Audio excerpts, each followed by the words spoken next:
to. Hindi, gawin na natin totoo. Halimbawa, kuya, may ano. Totoong nangyayari sa buhay mo. May pangyayaring ganito.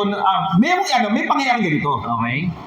After ng GMM, syempre, normally, after ng GMM, meron tayong fellowship. Yes, may fellowship tayo.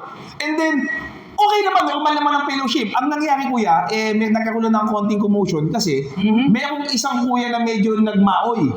Bakit? Hindi ko alam kung tama yung pag-umaoy niya o hindi. At papakukwento ko sa'yo. Kumakain sila.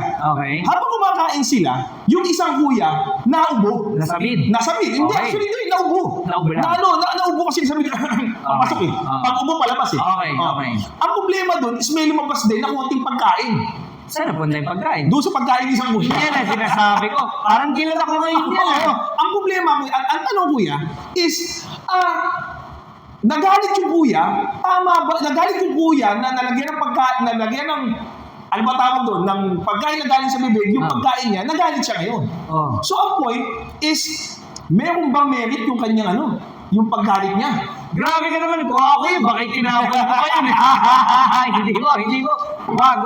Hindi, ikaw, ako, legally speaking muna tayo. Legally speaking kasi,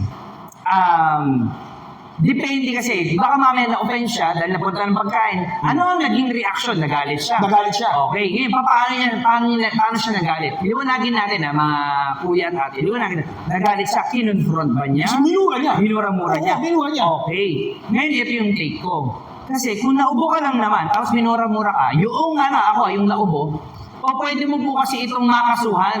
Alam ng ano? Unjust vexation. Ang unjust vexation ay isang criminal offense under the revised penal code. Ibig sabihin nung unjust vexation, yung kinilos nung nambaoy na kuya o ate man yan, tapos dinuro-duro ka, nagkaroon ng irritation sa'yo. Okay. Okay, yun yung tinatawag nating unjust vexation. So, ibig sabihin, kuya, makakasuhan pa yung kuya nagmaoy, hindi yung nagubo. Hindi! Okay. Ano ka, ganun ubo yan, hindi naman controllable yan. Sometimes, talagang pag kumain ka, minsan may pagkakataon, ubo ka, sunod-sunod. Yeah. For unknown reasons, or sinasabi natin bigla ka na samid, kagaya sinabi ko, okay, nangati yung lalamunan mo. Okay. Ngayon, meron niyang kaakibat, ulitin natin, yung pagduduro sa kanya, yung pagagalit ng taong, alam mo na, yung nalagyan ng pagkain, ay po pwede makasuhan criminal law po ito, criminal offense, may kukulong po ito na kaakibat. Ang tawag po dito sa kaso ay unjust vexation under the revised penal code. Ang tanong ko naman ngayon, kuya, bilang officer na kagaya mo, halimbawa, sa club mo nangyari yan, ano ngayon ang take mo? Actually, sa akin kung mangyari yan since fellowship siya. Sa pag tinawag natin fellowship siya, wala nang session. Pero, right after ng session, ibig sabihin lahat tayo ay galing pa sa meeting. So lahat tayo dapat in order pa. Tama. So, para sa akin, unang-una, unahin natin yung pagiging kuya o ate. Okay. Na minsan yan, may mga pagkakataon, tulad mga sinabi mo, attorney, kuya attorney, na may mga pagkakataon talaga hindi mo napipigilan ng ubo. Totoo naman. Pero syempre, hindi ko naman sinasabi yung mga kuya, baka iba kasi sadyain eh. Baka wala lang, kung bad trip ka lang konti sa mo, kunyari ubo ka, sabi naman nila attorney, pwede ka umubo eh. Tama. Ay, ibang usapin yun. Sabi ko nga kanina, malinaw. Hindi dapat sinadya kasi hindi mo nga alam kung kailan nangyayari pag sinadya. Pag sinadya at nakita nyo, number one is Bubugin. Ang unang gawin is, sige, bilang lalaki, bilang kuya, lumabas ka muna sa sitwasyon. Yan, pinakatamang lumabas sa sitwasyon.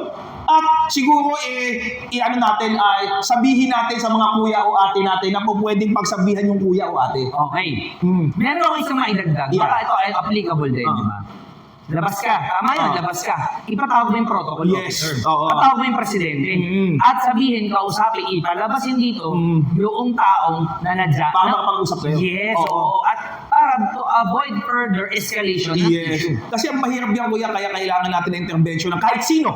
Kahit sino, hindi lang protocol, hindi presidente, hindi kahit sino na bibigay sa inyo. Kasi once na humingi ka, kuya, ng humingi ka ng mediation, ibig sabihin, yung more than willing na, kuya, ayusin mo naman, baka may galit sa akin. At treat it in a nice way. In a nice way. Kasi hindi mo siya dinarate. Huwag naman yung kumuha ka ng mag-mediate pagkatapos ibarkadang tunay mo pala. Nakakabiyan ka kahit wala rin, nakakabias na. So, ang inasabi namin dito is, bilang mga kuya o bilang mga ate, kung maaayos natin kung nakita natin aksidente. Lalo na kung nakita natin aksidente is, natin, pag-usapan muna natin.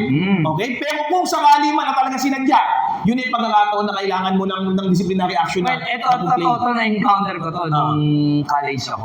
Okay. Siyempre, tatawanan yung magbabarkada, kumain, tumalsik sa pagkain ko mismo.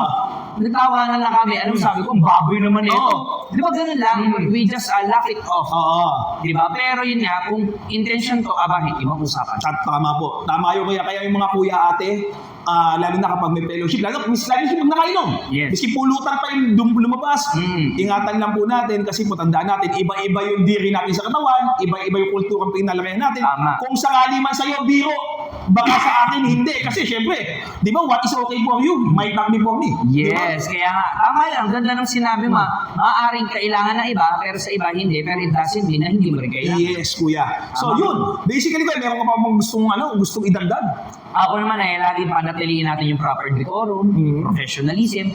Kahit kasi sa ating organization, magkakaiba tayo ng lahi, magkakaiba ng kultura, we maintain syempre yung utmost respect. Lagi. Sa loob naman ng session o hindi? Sa loob at labas Yes. ng ating himpilan. Yan. Okay? Ayun. Yung basically kuya, yun muna ang ano natin. Okay. Patay pag-usapan. Napakainit. Okay, so mag-iingat po kayo, mapagpalang araw. Umaga gabi sa atin lahat mga kuya ate bunso, saan ang paling ng mundo? Mabuhay po ang agila. Di, mabuha.